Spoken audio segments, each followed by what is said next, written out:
Imagina a dos hombres que caminan hacia el amanecer con el cuerpo recto y la mirada encendida, sabiendo que en minutos sonara una orden que terminara con todo. Uno rehúsa al sacerdote, aprieta la mandíbula y, cuando el pelotón toma posiciones, grita «¡Viva la República!». El otro, silencioso, acepta la última bendición, cruza los dedos como si buscara el tacto de una mano lejana, y asiente con una calma que hiela la sangre. Ese contraste, dos maneras de mirar a la muerte, no ocurrió en una novela, ocurrió en España. Y el segundo hombre tenía un nombre largo y luminoso, Miguel Ángel García Hernández. Muchos lo recuerdan como Ángel, a secas, capitán, conspirador, mártir en algunas bocas, traidor en otras. Un ser humano de carne, acero y dudas, puesto contra un paredón un domingo frío de diciembre de 1930. Y aquí arranca su historia, no una crónica de alcobas ni un catálogo de chismes, sino un viaje a la zona donde las decisiones cortan como navajas y el ruido de los camiones cargados de soldados se mezcla con el latido de un país que cambiaba de piel. Nació en Vitoria, en la vieja Rioja que todavía olía a pan caliente y a uniforme bien planchado, el 29 de enero de 1899. Su casa no era otra que la de una estirpe de infantería, el padre capitán, la madre con la paciencia severa de quien mide el tiempo por toques de corneta. Creció con un mapa clavado en la pared y con el convencimiento, encenado, heredado, de que la disciplina es una forma de fe. A los 19 años cruzó las puertas de la Academia de Infantería de Toledo, patios de trascoro, botas que resuenan, instructores que hablan como si cada verbo fuera un tambor.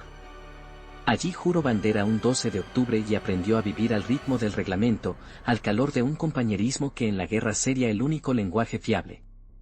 En 1921 ya lucía las estrellas de alférez y muy pronto le tocó el norte de África, embarque en pasajes, olor a sal y combustible. El horizonte del Arache que se levanta como una cortina blanca antes del ruido seco de las ametralladoras.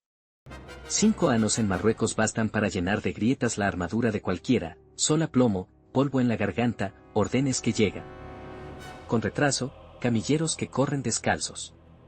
El joven oficial aprende que el honor es hermoso en el papel, pero que en la trinchera cuenta el agua, la puntería y la suerte.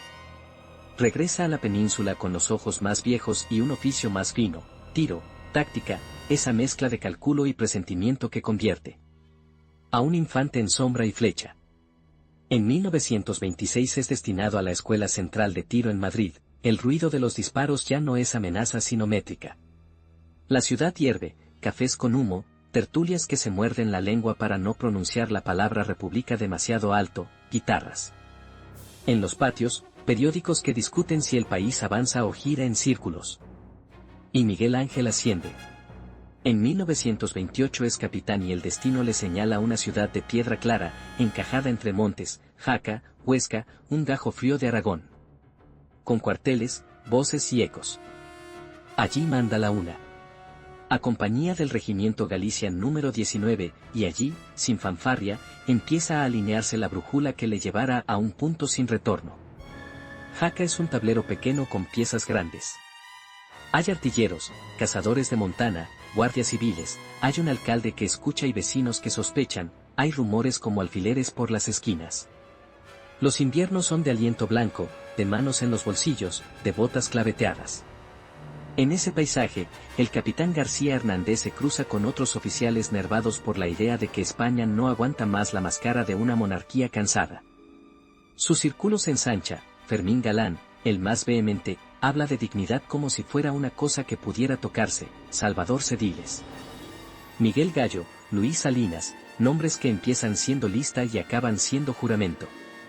Los políticos, en Madrid, han estampado firmas y sellos en el Pacto de San Sebastián, un guión para desmontar a Alfonso XIII y levantar una república con huelga general y pronunciamientos coordinados. Pero los relojes no siempre suenan al mismo tiempo y, cuando fallan, la historia no perdona. ¿Y su vida privada? Pocas líneas, apenas una ventana entreabierta. El 7 de mayo de 1928 se casa en Madrid con Rosa Tecla Carolina Carabias. Del resto, casi nada. Ni cartas publicadas que revelen tormentas, ni nombres clandestinos, ni ese anecdotario con el que la gente cree conocer las habitaciones cerradas. Lo que hay son partes militares, destinos, y luego una sombra que crece. Si alguien espera amantes, intrigas de alcoba o escándalos de salón, no los encontrará en los documentos serios. En los papeles, Miguel Ángel no es un héroe romántico de gabinete, es un capitán de infantería con ambiciones políticas y una certeza. La de que un país puede cambiar desde un balcón con bandera y un convoy de camiones. Y, sin embargo, si de intrigas hablamos, las suyas fueron de pólvora y bandera, conspiraciones en voz baja, lealtades a media luz. Consignas que viajan en sobres sin remitente. La adrenalina no estaba en la noche de los cafés, sino en la madrugada de los cuarteles. El plan tiene la nitidez feroz de las ideas peligrosas, proclamación de la República desde el Ayuntamiento de Jaca, columna en marcha. Hacia Huesca, coordinación con otras ciudades. En los días previos, los nervios tensan el aire. Hay uniformes doblados sobre camas de hierro, maletas que se cierran en silencio, órdenes que parecen susurros. Alguien prueba una ametralladora y el ruido se siente como un trueno bajo las costillas. El 12 de diciembre de 1930 rompe por fin la pared del calendario. Los sublevados irrumpen en el ayuntamiento con el paso decidido, en el balcón, ante la ciudad entera, la bandera tricolor abre sus pliegues como una llamarada contenida. Jaca, por unas horas, es una capital provisional de un país que aún no existe. Se forma una corporación republicana simbólica, los vecinos se agolpan, algunos con ojos de misa, otros con la sonrisa de quien sabe que está viendo historia caliente. El objetivo siguiente es claro, Huesca. La columna se pone en marcha con camiones resecos, motores tosiendo, cañones, fusiles y el hambre metido en los guantes. Cerca de 600 almas dan por hecho que la coordinación en Zaragoza y otras plazas prenderá el mismo fuego.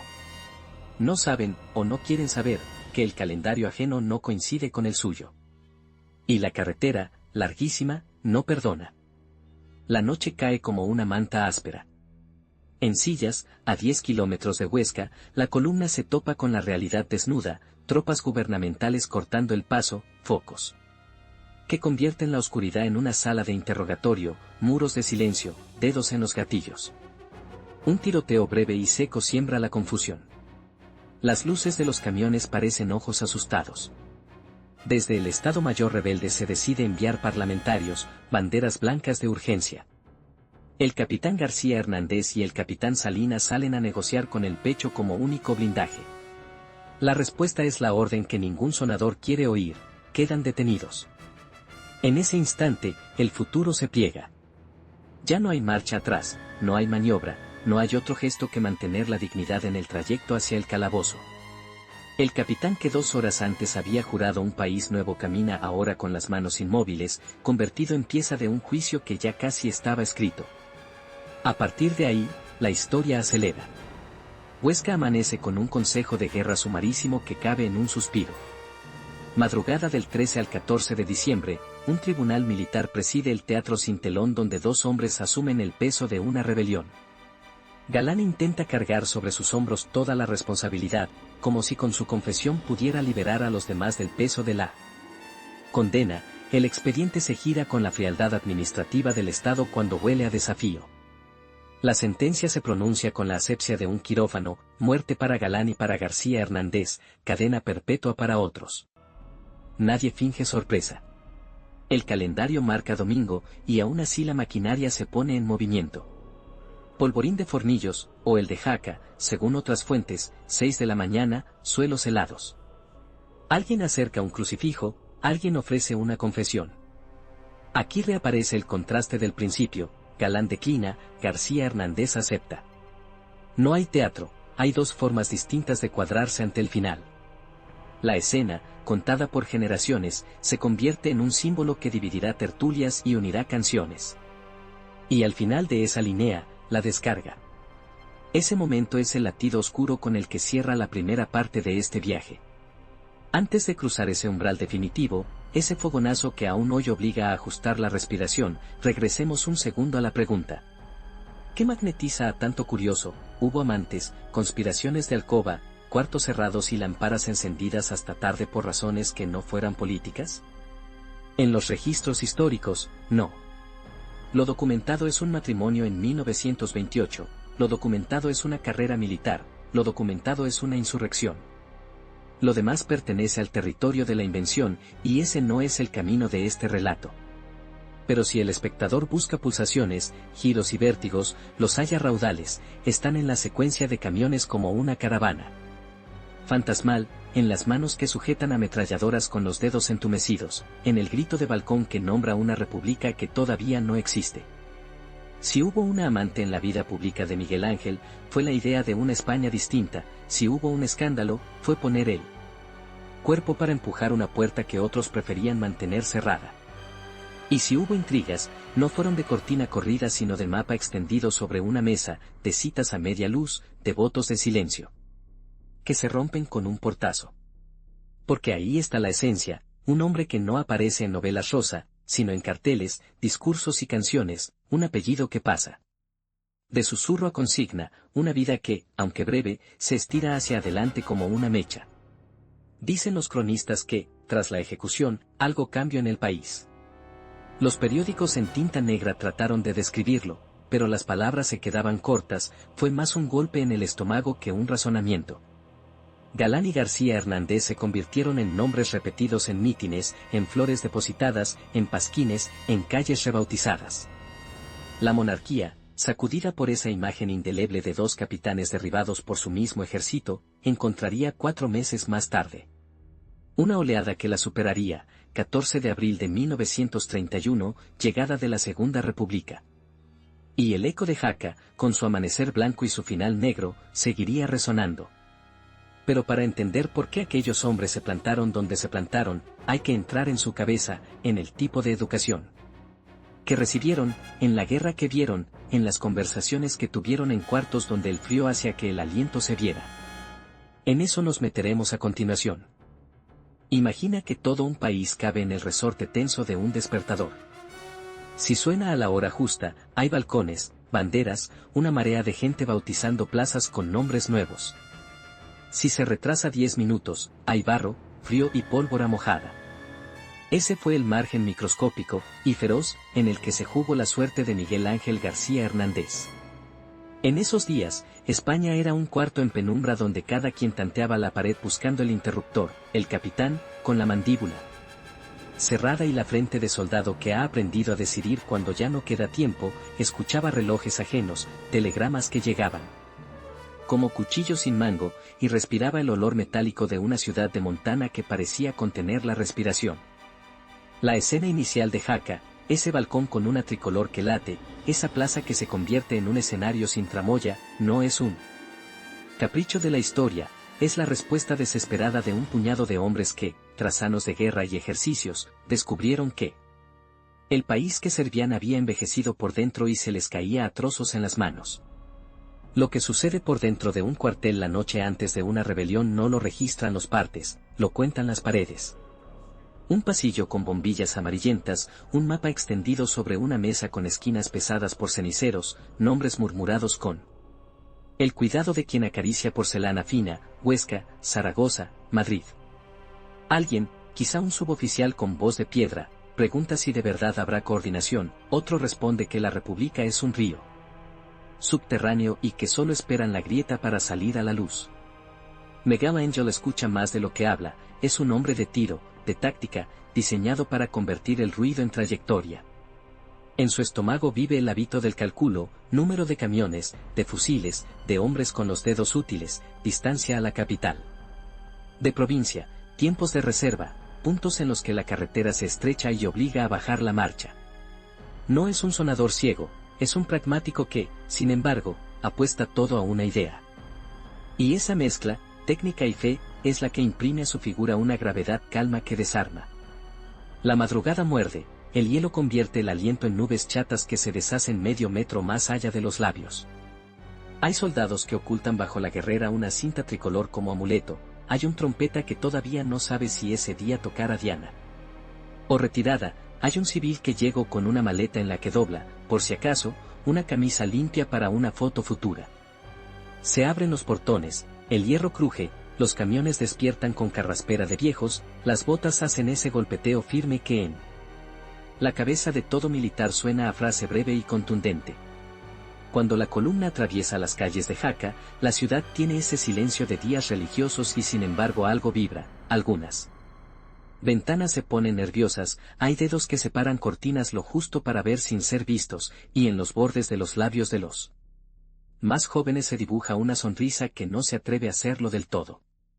En el ayuntamiento, el gesto ya se volvió irrepetible, la bandera se desenvuelve, una frase proclamatoria cae como una piedra en un pozo y hace ondas, por unas horas, Jaca se mira al espejo y no se reconoce. La carretera hacia Huesca, sin embargo, no conoce epopeyas, es una piel larga, fría y áspera. Los camiones brincan, el metal vibra contra hueso, los oficiales sostienen esa mezcla de autoridad y cuidado con la que un médico ignora su propio cansancio. Se revisan cerrojos, se reparten palabras que parecen simples pero pesan, aguantar, no dispersarse, llegar. Alguien canta en voz baja, quizá para domar el miedo, el canto se corta cuando el primer chirrido a destiempo sugiere que la realidad se avecina con botas mejor aceitados. El aire tiene un olor confuso de gasoil y tierra helada. Miguel Ángel, desde el primer vehículo, gira la cabeza a intervalos, midiendo con los ojos lo que en la academia le enseñaron a medir. Con regla, la distancia entre una posibilidad y un abismo. Es entonces cuando el azar tiene su minuto de gloria. Los telegramas no casaron, los compromisos no llegaron a la hora prevista, la coordinación, esa palabra que en el papel es simétrica. Y en el mundo es un animal voluble, falla como falla un fusible cansado. A la altura de Sillas, el paisaje, tan blanco, tan ancho, se estrecha en un embudo donde espera la realidad con la paciencia de un cazador. Focos que rompen la noche, el eco de una orden sin apellido, la rigidez de tropas fieles al gobierno que no quieren o no pueden fingir que aquello no es grave. El primer intercambio de fuego es breve y brutal, como un portazo. Y luego la decisión que alguien toma quizá con la mano todavía temblándole, enviar parlamentarios. Miguel Ángel no va a la muerte, va a negociar. Lo sabemos por la lógica del cargo, por la disciplina de quien conoce el valor de la palabra honores. Pero ese gesto, que parece práctico, lo coloca justo donde la historia quiere que esté para torcerle la muñeca. Del otro lado, la respuesta ya no tiene signos de interrogación, quedan detenidos. En un mundo de hombres que cargan fusiles, el adverbio ya tiene filo. A partir de ese instante, el relato adquiere la velocidad de la sala sin relojes. El expediente se abre, los nombres se alinean, los cargos se enuncian con esa limpieza técnica que estremece más que si estuvieran gritando. La madrugada se vuelve un pasillo sin ventanas, el consejo de guerra sumarísimo es la mecánica perfecta de una maquinaria diseñada para no dejar dudas. Allí, en una habitación sin alfombras, dos hombres asumen no solo lo hecho, sino el eco de lo que pretendían, el futuro de un país. Dicho en voz alta desde un balcón. Galán recoge sobre sus hombros la culpa como quien recoge un abrigo, Miguel Ángel, que conoce el peso de un mando y la aritmética de la obediencia, hace algo menos espectacular pero igual de definitivo, no huye, no miente, no compone una fábula que lo absuelva. Es un militar hablando en idioma de militar, claridad, admito, sostengo. Afuera, el frío sigue clavando alfileres en las orejas de los centinelas, adentro, la sentencia desciende con la exactitud con la que cae una compuerta. Que dos tiros cerraran esa madrugada es lo que cuentan los libros, que dos silencios abrieran el día siguiente, lo que recuerda la gente. Ahí reaparece el contraste que nos acompaña desde el inicio, el hombre que no acepta el crucifijo como símbolo y el hombre que lo besa por fidelidad a una educación íntima, a un ritual que no le quita ni un milímetro de sentido a lo que hizo. A las 6 de la mañana, nunca una hora sonó tan afilada, los pelotones se cuadran, la escarcha cruje bajo botas, y un oficial competente decide que el acto ha de cumplirse con soberbia limpieza. No hay palabras largas, no hay discursos que desvíen el pulso. El mundo, por un segundo, se resume a una orden, a un dedo que se flexiona, a una descarga que vibra en el pecho de todos, incluso en el de los que no están ahí. Ese latido seco significa dos cosas contrarias, la voluntad de un estado de afirmarse y el nacimiento involuntario de un mito. Lo que ocurrió después no lo filmó nadie, pero se puede reconstruir en las hebillas, en las manos que bajan el fusil, en el gesto de un sanitario que mira al suelo por respeto. Los cuerpos pasan de ser hombres a ser, por un instante, Preguntas. Algunos presentes se persignan, otros aprietan la mandíbula y se tragan algo amargo. Alguien, seguramente un soldado joven que esta misma mañana iba a pedir un aumento de ración, descubre que su oficio también consiste en mirar de frente. Hay una cadena invisible que parte de ese patio y atraviesa España completa, de café en café, de despacho en despacho, de imprenta en imprenta, un rumor se vuelve palabra, una palabra se vuelve consigna, una consigna se vuelve fecha. No hay que exagerar para decir que el país sintió el golpe como si un bastón invisible golpeara el suelo y llamara a formar. En Madrid, los periódicos abren con las letras más grandes que les permite la tinta, los editoriales ensayan ese tono retórico con el que creen conducir la emoción, pero la emoción ya está en la calle y tiene su propia gramática. En universidades y casinos, en mercados y vagones, los apellidos de los capitanes se pegan a los labios como si fueran una contraseña. En cuarteles de provincias, jóvenes oficiales guardan silencio con una tensión eléctrica en la nuca, no todos están de acuerdo, no. Todos son republicanos, no todos habrían subido a un camión con destino incierto, pero muy pocos son indiferentes a lo que significa que dos de los suyos hayan apostado la vida. Y en esa electricidad se prepara otra cosa. El país, sin saberlo, afina su oído para una primavera que llegara con pasos de gigante y con la torpeza alegre de los grandes estrenos, el 14 de abril. Pero no corramos todavía, quedémonos un momento donde a veces se piden chismes y el archivo ofrece una puerta cerrada. Si alguien busca amantes con nombre y apellido, cartas cruzadas con caligrafías dramáticas, citas en pensiones de Lampara Verdosa, la historia de Miguel Ángel no las ofrece. Hay un matrimonio, Rosa Tecla Carolina, nombre largo como el de su esposo, hay una vida que no entrega texto íntimo a los curiosos. Hay un carril elegido que apenas deja resquicios a la crónica sentimental. ¿Significa eso que su vida privada fue hielo? No, significa que la privacidad cumplió su función y que, para nosotros, lo disponible es la superficie, uniforme, destinos, decisiones públicas. En esa discreción cabe todo lo que no sabemos, y la honestidad manda decirlo así. La única amante visible, por usar la palabra que tanto le gusta al rumor, fue la República como posibilidad, la intriga que se puede narrar, porque hay nombres, fechas, movimientos, es la conspiración política, el escándalo, si los amantes del ruido necesitan uno. Fue la insubordinación convertida en proclama. Visto desde hoy, aquello ocurre con la exactitud implacable de una tragedia clásica. Se siembran señales, se rondan límites, se incumple un plazo, llega la consecuencia. Pero hay también un detalle que la épica suele olvidar, el cansancio. Hombres que llevan horas sin comer bien, dedos que pierden sensibilidad en el gatillo, ojos que ringlan por dentro por falta de sueño. Miguel Ángel cargó con todo eso sin volverse de cartón piedra, esa es quizá su cualidad más humana. No es un héroe de estampita ni un villano para poder dormir tranquilos. Es un capitán con una capacidad notable para tomar decisiones duras sin disfrazarlas y con la serenidad extraña de quienes saben que la obediencia, en determinados días, consiste en desobedecer a los papeles para obedecer a una idea más alta. La transformación del hombre en símbolo fue inmediata y brutal. A la pareja de nombres, Galán y García, se la pronuncia a menudo como si fuera una sola palabra, una moneda con dos caras donde el carácter de uno subraya el de otro. Ese maridaje mitológico es una bendición para la memoria popular, que necesita abreviaturas, y, a la vez, una injusticia íntima, reduce matices, lima aristas, borra la biografía particular. Muchos sabrán del grito final de uno y del gesto recogido del otro, pocos podrán describir la voz de Miguel Ángel al dar una orden. La manera de mirar el horizonte cuando calculaba el alcance del fuego, o ese tic, quizá, de apretar la comisura de los labios al terminar de hablar. Y, sin embargo, la memoria funciona así, convierte a los individuos en señales de tráfico que apuntan a una dirección. En este caso, la dirección dice, por aquí se entra a la Segunda República. En semanas, calles y plazas empiezan a cambiar de nombre, flores aparecieron donde antes solo había tierra.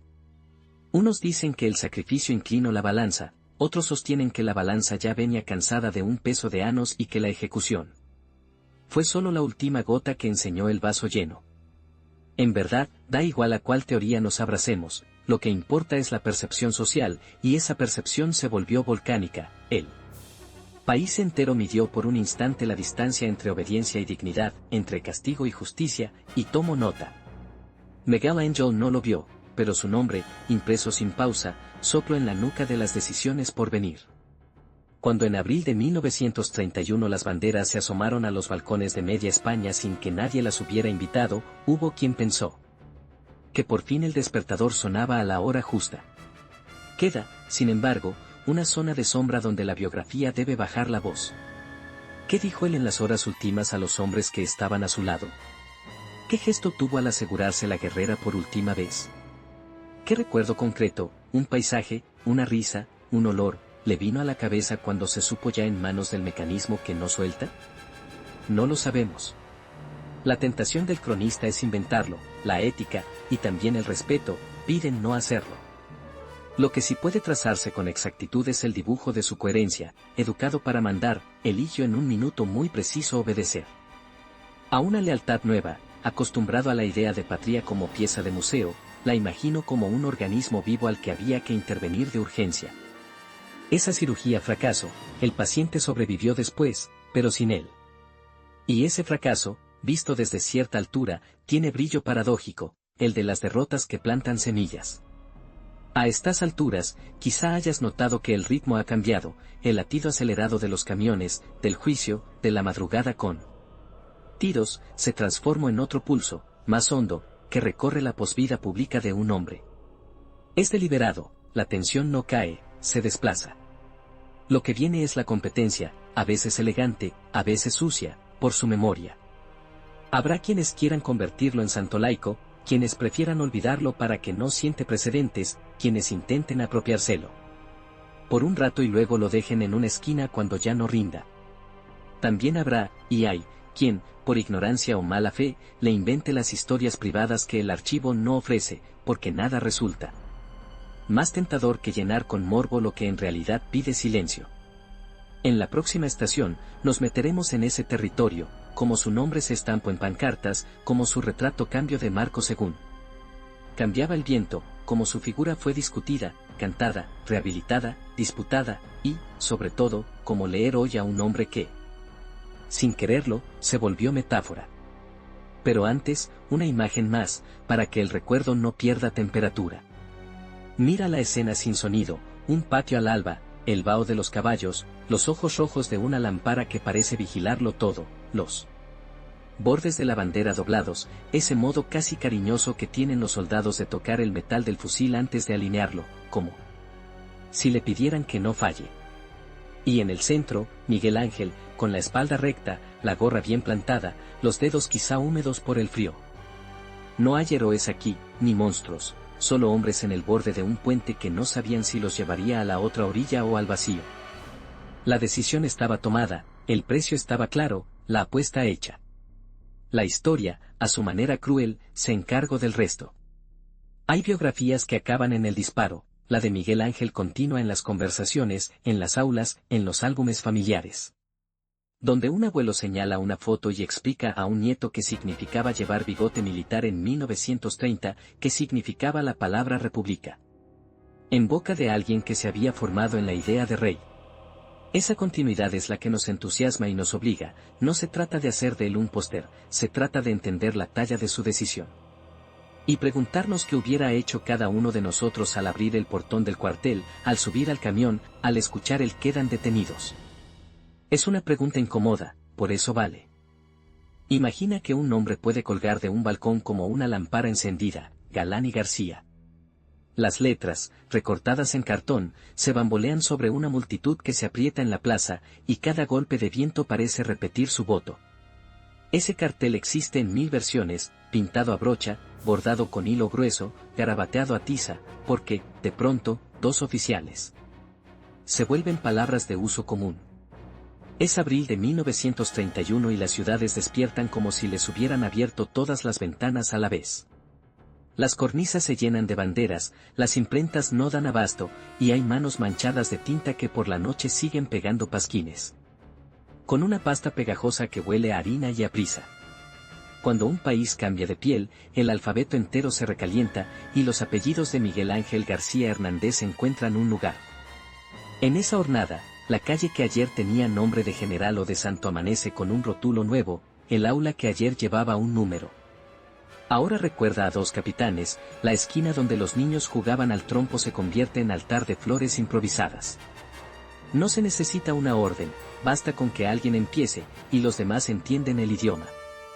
Pero un nombre público soporta pesos contradictorios. Para los unos, Miguel Ángel es la prueba viva de que la disciplina puede ser fe en lo que viene, no en lo que fue, para los otros. La insurrección vestida de épica es una grieta peligrosa en la muralla.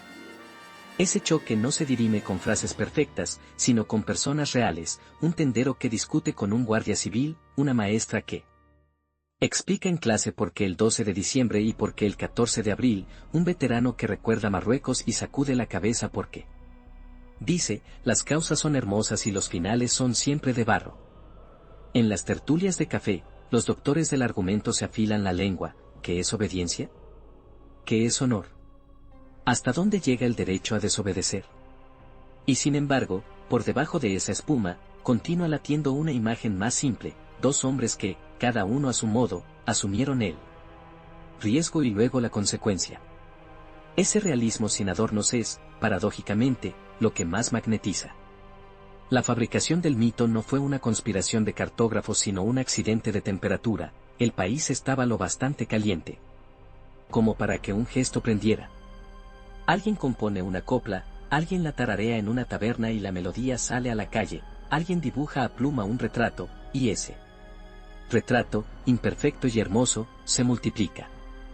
La tipografía de la época tiene seriedad de funeral y, aún así, las letras parecen bailar cuando dicen capitanes de jaca. Hay un romanticismo inevitable, las edades heroicas lo exigen, pero la figura de Miguel Ángel se sostiene incluso cuando se le apaga el dorado. Si se le mira de cerca, no hay aura sino una coherencia, la de un militar con una formación dura que elige, en un minuto exacto, una lealtad distinta. La imagen de su aceptación del crucifijo, tan repetida, no le resta un milímetro de filo a su decisión, al contrario, la recorta.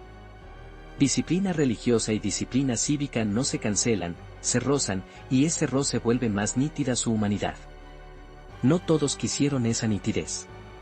Hay memorias que necesitan borrar para sobrevivir. En determinados despachos, su nombre fue durante un tiempo un problema logístico. ¿Qué hacer con las placas recién atornilladas? ¿Qué hacer con los libros de lectura que lo mencionan en tono alto? La respuesta varió con los vientos.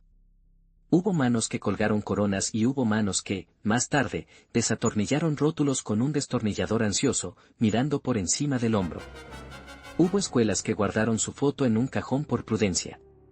Hubo familias que, al desempolvar álbumes, encontraron una esquela con su apellido y se miraron en silencio.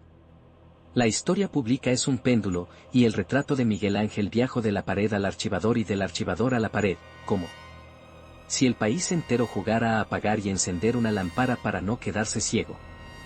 Pero antes de desaparecer o reaparecer en los muros, permaneció en la voz. Un abuelo contaba a su nieta que había visto una columna de camiones subir hacia Huesca con los capotes cerrados hasta el cuello. Y en ese cuento el nombre de García Hernández se volvía puente hacia un tiempo que la niña no podía imaginar. Un profesor joven, en una universidad sin calefacción, repetía que la República no se explica sin esa madrugada de diciembre, y no por romanticismo, sino por causa y efecto.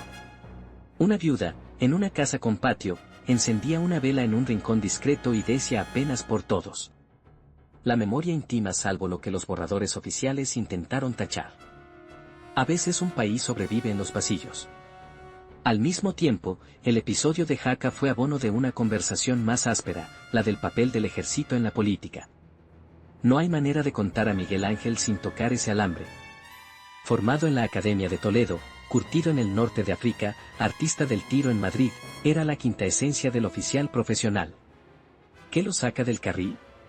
No una ambición vulgar ni un afán de gradería, sino la convicción, quizá sobria, quizá febril, de que, en ese tramo concreto de la historia, la obediencia debida se había convertido en un círculo vicioso. Entre la legalidad y la legitimidad, eligió lo segundo, entre el reglamento y la urgencia, eligió lo segundo, entre la carrera y la conciencia, eligió la segunda. Ese patrón, que a algunos les parece blasfemia y a otros último refugio, explica por qué su nombre enciende tanto todavía, ¿por qué? La pregunta no es abstracta, es personal. ¿Qué habría hecho cada uno en su piel, con su educación, con su vértigo, con su cálculo? En la República, durante su brevedad luminosa y contradictoria, su figura convivió con la alegría de estrenar algo y la dureza de administrar la vida diaria. Su apellido y el de Galán se volvieron símbolo fácil en discursos, pero no por ello se diluyeron. Cada aniversario de la sublevación era un pulso, ofrendas florales, discursos de tono grave, artículos en los diarios que ensayaban. Elogios sobrios, y siempre la sombra de la pregunta por los límites de la épica en la administración. A la par, la cultura popular, esa usina incansable, llevaba su nombre a sitios inesperados, una canción de ronda, un romance pegado con alfileres en una feria, un grabado vendido por unas monedas a la salida de un teatro. Allí, la biografía se volvía cuento, y el cuento, al volverse a casa, se volvía susurro. Después, la espada del tiempo corto de arriba abajo. El país se enzarzó en una guerra que volvió pequeño todo lo anterior, los nombres se convirtieron en banderas literalísimas, y la delicadeza de los matices quedó aplastada por el peso de la supervivencia. En esa intemperie, el retrato de Miguel Ángel fue, según la geografía y la hora, emblema, pecado, recuerdo, tabú. Lo escondieron algunos para no meterse en problemas, lo blandieron otros para demostrar que la historia de la República no era un vuelo de golondrina, sino una trayectoria con estaciones dolorosas. En los años de silencio posterior, decir su nombre en voz alta no era una costumbre, era una decisión. Y sin embargo, se dijo. En cocinas abrigadas por el vapor de una sopa, en bibliotecas clandestinas que olían a pegamento y a papel húmedo, en cementerios donde las flores tenían que fingir que eran por otra razón. Allí sobrevivió su figura, despojada de retórica, convertida en una especie de fósforo guardado para una noche de apagón. La transición trajo consigo un gesto que el país debía a muchos, aire. Ese aire, que no resuelve por sí mismo los asuntos, hace posible volver a hablar. Historiadores volvieron a los papeles, cruzaron nombres, ajustaron fechas, viejos archivos devolvieron expedientes que ningún narrador serio puede ignorar. La gente, por su parte, se permitió reencontrarse con su propio relato sin temblar. El lugar de Miguel Ángel en ese reencuentro no fue el de las trompetas, fue el de una pieza clave en el arranque de un proceso que reimagina la nación. Hubo ayuntamientos que desempolvaron rótulos, hubo vecinos que contaron, en actos cívicos, aquello que habían escuchado durante años. Con las cortinas corridas, hubo escuelas que, con una sobriedad hermosa, contaron su historia sin efectos especiales. Y en esas voces nuevas apareció algo que nos concierne, la posibilidad de contar sin mentir para hacer bonito y sin caricaturizar para hacer fácil. Por eso, cuando el morbo golpea la puerta, ¿y sus amantes? ¿Y sus intrigas secretas? ¿Y los escándalos? La historia, tranquila, responde con una negativa. No es censura, es higiene. No hay cartas pasionales a la vista, no hay memorias póstumas de amantes con pena y brillo, no hay habitaciones de pensión que podamos describir sin faltar a la verdad. Lo que sí hay es una trama tan intensa que no necesita adornos, un compromiso profesional que se fractura por una idea, una proclama. Desde un balcón de provincia que enciende plazas, un juicio expresa media madrugada, 2 fusilamientos al alba, una república que llega 4 meses después como un reloj que, ahora sí, suena a tiempo. Si el espectador necesita un escándalo que lo mantenga atento, ahí lo tiene, la cronología punzante, el hecho brutal de que la vida de un hombre fue apagada por anticipar lo que el país haría enseguida. No hace falta más para sentir el golpe. La vida privada, esa que tantas biografías convierten en pasarela, aquí permanece en su sitio, privada. Sabemos del matrimonio de 1928, de su modo contenido, de su vocación. Sabemos que en las horas de cuartel, cuando el cuerpo pide rutina y la cabeza plan, él se movía como pez en agua reglamentaria, y sabemos que, al borde del puente, eligió cruzar con el riesgo a cuestas. ¿Qué pensó de noche? ¿Qué temió? ¿Qué deseó? La honestidad obliga a callarlo, no hay cartas, no hay diarios, no hay confesiones dictadas, y eso está bien. Uno no conoce a un hombre por las sobremesas de alcoba sino por el ángulo desde el que mira la consecuencia. Esa perspectiva, en él, fue recta. Hay, no obstante, un terreno donde sí podemos permitirnos una reconstrucción emocional legítima, el de las imágenes públicas que lo convirtieron en metáfora. Piensa en una imprenta vieja, una linotipia golpeando plomo, el humo del cigarro mezclado con el calor de las máquinas, alguien toma una cuartilla con su apellido y sopla para que la tinta no manche, en la esquina de ese taller, una radio susurra una canción popular. Donde los capitanes son colinas que no se agachan. Piensa en una plaza a la intemperie, el viento clavando las banderas contra los mástiles, una voz joven leyendo una lista de nombres. Y al llegar al de Miguel Ángel un murmullo que es a la vez respeto y protesta.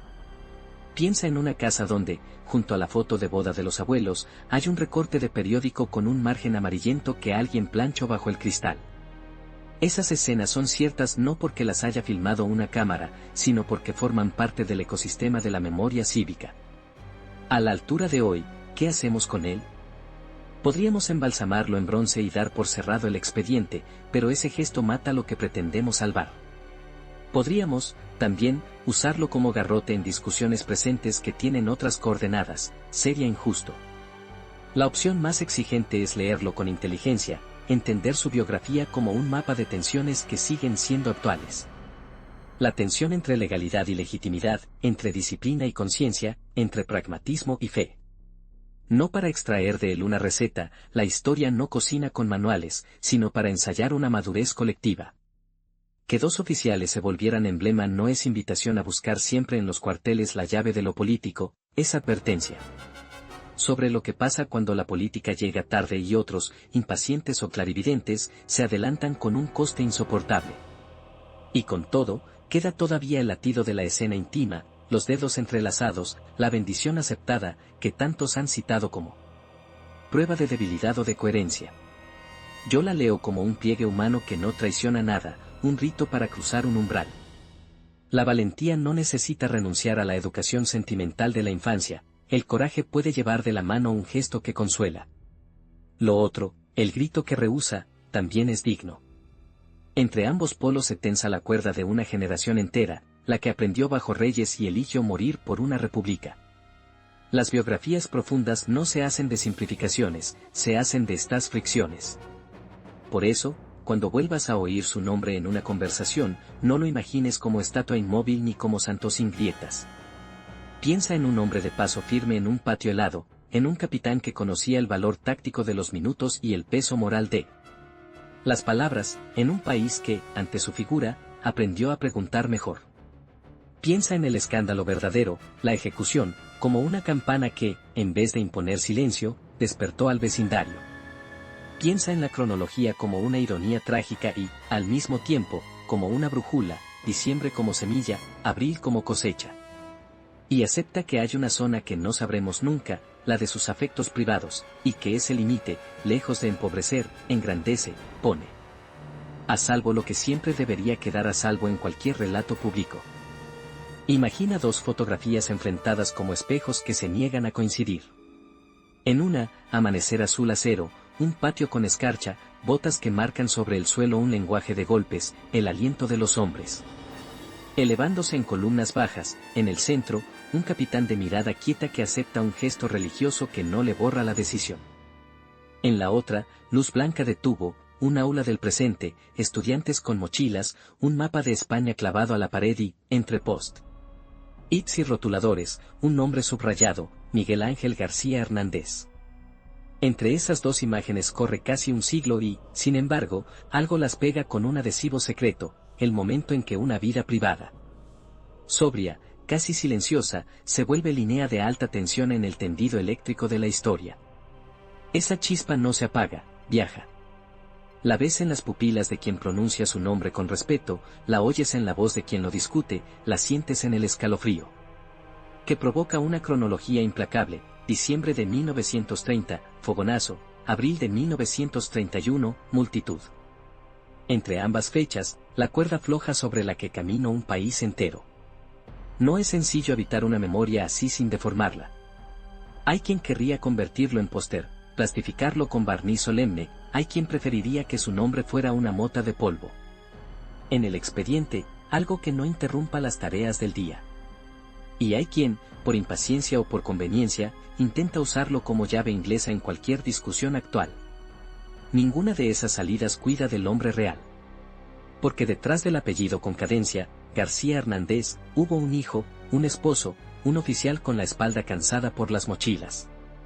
Y los mapas, un profesional del tiro que media distancias mientras los demás median esperanzas.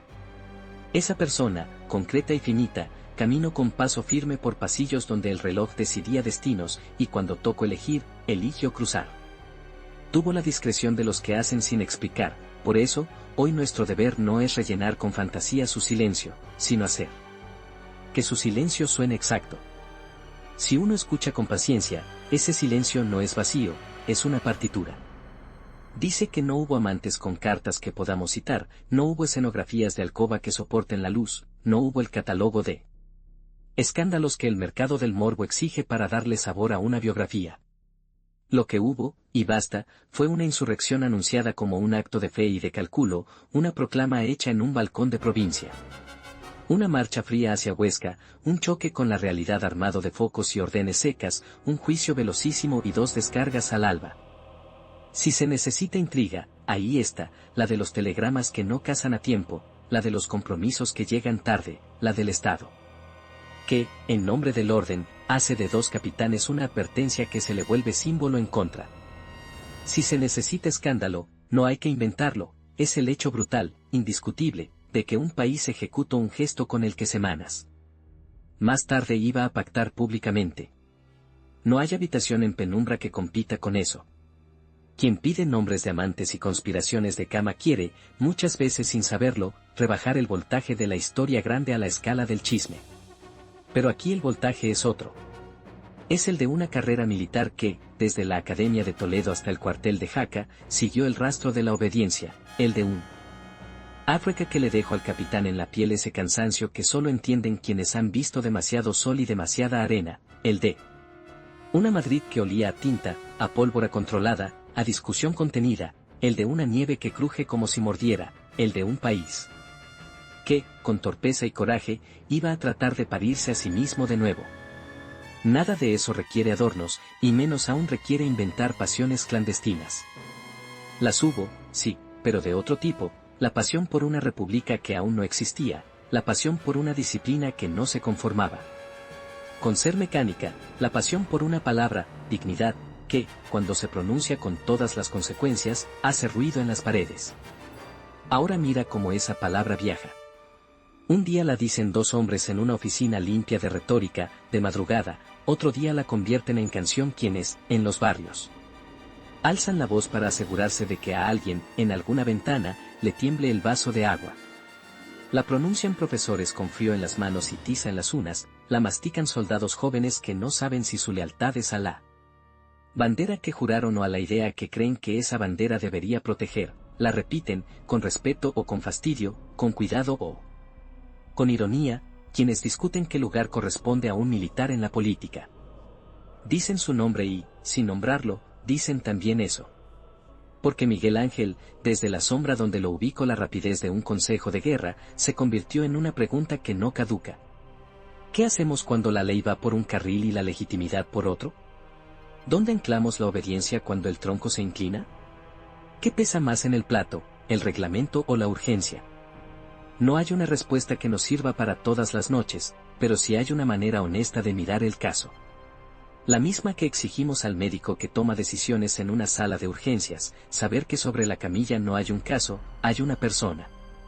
Por eso, si volvemos al capitán y nos obligamos a no convertirlo en caricatura, el retrato encaja, profesional, sereno, táctico, casado.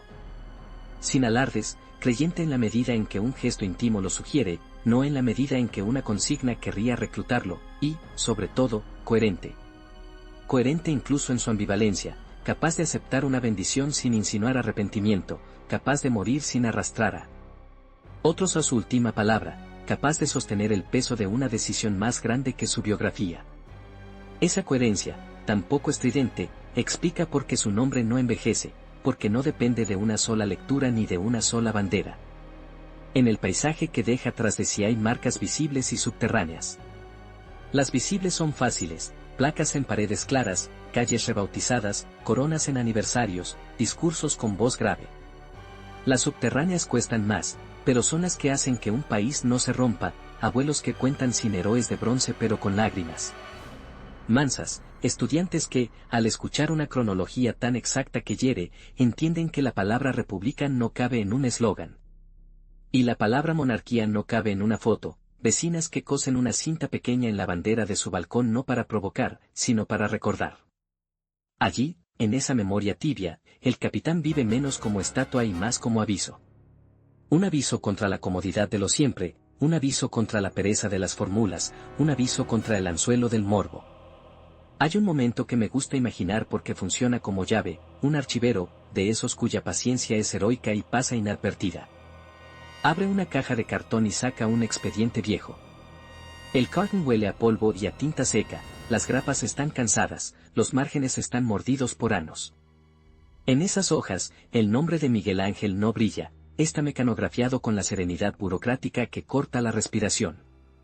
Allí no hay epítetos ni hipérboles, hay fechas, hay números, hay cargos, hay firmas. Esa frialdad también es parte del relato, porque encena de que está hecha la maquinaria que decidió su final. Y frente a esa frialdad, la voz que hoy lo narra, esta voz en off que intenta, con pulso firme, no traicionarlo, se compromete a no gritar donde los papeles respiran despacio. El estremecimiento no necesita volumen cuando la cronología se impone por su propio peso. Y vuelvo al contraste como quien vuelve a un amuleto. Un chasquido en la nieve, un clic en una impresora moderna. Un disparo al alba, un teclado que tipe a jaca en un buscador. Un crucifijo ofrecido, una pizarra digital donde se dibuja una línea de tiempo. Un camión que salta baches hacia Huesca, un tren de cercanías que, en 2025, lleva a un grupo de alumnos a ver una exposición sobre la Segunda República.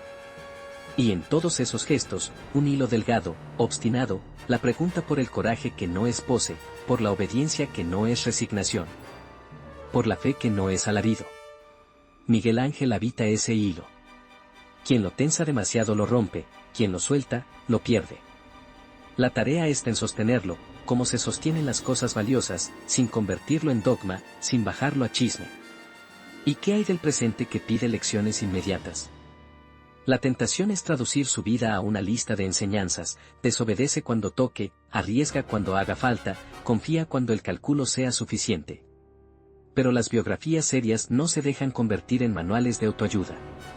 Lo que sí puede hacerse, y eso intento, es extraer preguntas bien afiladas. La primera, ¿cómo se navega la tensión entre legalidad y legitimidad sin convertirla en excusa para cualquier capricho? La segunda, ¿qué responsabilidades adquiere un militar profesional cuando el reloj de la política llega tarde? La tercera, ¿qué significa, en términos íntimos, aceptar una muerte en nombre de una posibilidad futura? En cada una de esas preguntas está el capitán, no como estatua que juzga, sino como espejo que obliga. También está, y conviene subrayarlo, la ética del relato. Porque no da igual cómo contamos. Si edulcoramos, nos mentimos, si moralizamos con superioridad, perdemos el sentido, si añadimos amantes por entretenimiento, convertimos a un hombre en un muñeco y enseñamos a los vivos que cualquier vida pública está a merced del cotilleo. Aquí lo contrario, una renuncia a lo que no sabemos, una afirmación sobria de lo que sí, una prosa que intenta convertir la precisión en emoción sin falsear un milímetro. El resultado es menos espectacular que un culebrón, pero infinitamente más poderoso, deja al oyente solo con sus preguntas, ¿qué es? La manera más honesta de respetarlo. Vuelvo a la escena primigenia porque de ella cuelga todo. Ayuntamiento de Jaca, balcón de piedra clara, bandera tricolor desatada, una frase que cae con peso específico. Esa imagen inaugura una carretera que, aún llena de baches, llega a destino 4 meses después. El capitán participa de ese encendido y paga el precio máximo por haberlo encendido antes de que el reloj general diera permiso. Nada más dramático, nada más humano, nada más pedagógico. El resto, las canciones, las placas, los discursos, los silencios, los miedos, las recuperaciones, es eco. Y los ecos, ya se sabe, forman paisajes. En ese paisaje, su nombre no grita, resuena. Quisiera dejar también un puñado de imágenes pequeñas, de esas que resisten el desgaste del tiempo. Unos guantes de lana con el pulgar gastado, acomodados sobre una mesa de madera. Un vaso de metal abollado donde alguien escribió con punzón unas iniciales. Una libreta con croquis de carreteras y márgenes llenos de cifras.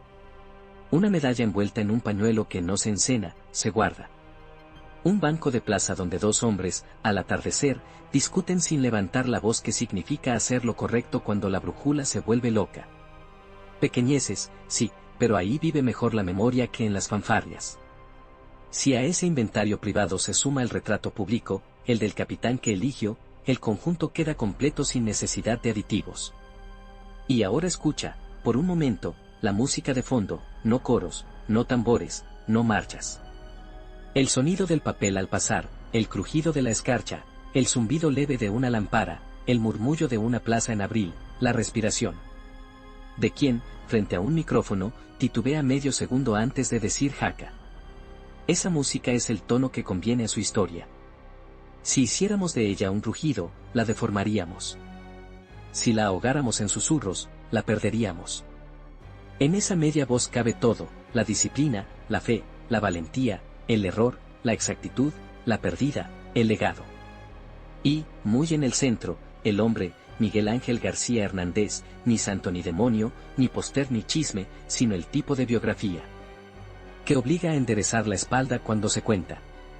Al despedirnos de él, no hace falta cerrar puertas con portazo. Mejor dejarlas entornadas, como quien sabe que alguien volverá a preguntar y que conviene que el aire circule. Habrá días, los estamos viviendo, en que las discusiones sobre legalidad y legitimidad vuelvan con disfraces nuevos, habrá noches en que a más de uno le tiente la salida rápida de creer que los uniformes resuelven lo que debe resolver la palabra. En esos días y esas noches, su figura no es autorización ni anatema, es aviso. Si te acercas demasiado con prisa, te corta, si te alejas con miedo, no te ilumina. La distancia justa es la de quien mira con respeto y luego hace su propio trabajo, arreglar los relojes para que no suenen a destiempo. Encender balcones sin necesidad de camiones, cuidar de que las decisiones que cortan como navaja no se tomen a oscuras. Imagina, último contraste, una plaza de hoy, a plena luz. No hay banderas nuevas, no hay camiones, no hay fusiles, no hay focos. Hay gente que sale de trabajar, hay niños que corretean, hay una bicicleta que se apoya contra una farola. En la pared, una placa discreta dice un nombre. Una mujer se detiene, la lee, y le explica al niño que tira de su mano que esos dos apellidos pertenecieron a un hombre que, una vez, en un invierno muy frío, apostó por una idea antes de que todos estuvieran listos. El niño asiente como asienten los niños cuando guardan algo sin saberlo, y vuelven a caminar. No hace falta más para que la memoria siga. Si la historia tiene alguna gentileza con nosotros, es esta, permitir que el recuerdo conviva con la rutina sin pedir permiso para existir. Y si pides una última imagen para cuando la voz se calle y la pantalla oscurezca, toma esta, los dedos entrelazados de un capitán. No como símbolo de arrepentimiento ni de propaganda, sino como gesto humano para cruzar un umbral, el rostro inmóvil de otro capitán que rechaza ese consuelo y también cruza, y, detrás, un horizonte que no se sabe todavía si será república de abril o invierno que no termina. La vida siguió, sigue, seguirá. Pero en esa línea de sombra hay un punto caliente donde la conciencia aprende. Allí, con el cuidado con que se toca una porcelana fina, hay que pronunciar su nombre. Porque, al final, todo este relato, toda esta voz que te acompañó como una respiración, aspiraba a algo sencillo y exigente, contar. Con pulso y verdad la figura de un hombre cuya vida privada nos rehúye sin violencia y cuya vida pública nos reclama sin gritar. Si algo queda vibrando, que no sea el dorado del mito ni el zumbido fácil del escándalo, sino la claridad dura de una decisión tomada en frío. Quien quiera convertirla en culebrón, que busque otra historia. Quien quiera usarla como garrote, que busque otra fecha. Quien quiera entender cómo un nombre se convierte en aviso y no en fetiche, aquí tiene un mapa: diciembre, jaca, camiones, madrugada. Juicio, alba, disparos, abril, balcones, después, la larga respiración de un país entero aprendiendo a mirar lo que hizo y lo que hará. Y ahora sí, que la lámpara vuelva a ser lámpara, que la plaza vuelva a ser plaza, que la voz en off se retire sin cerrar con llave. El capitán queda donde mejor habita, en la memoria de quienes requieren menos decorado para reconocer la altura de un gesto, en la ética de quienes renuncian al rumor para no arrugar el papel de la verdad, en el cuidado de quienes prefieren una fotografía con sombras a un póster con purpurina. Allí, en esa geografía tranquila y exigente, vive. Y cada vez que alguien pronuncie su nombre con la calma con que se sirve un vaso de agua, algo, un muelle íntimo, un resorte silencioso, hará clic. Hay historias a las que uno vuelve para recordar de que está hecha la decisión. Esta es una de ellas.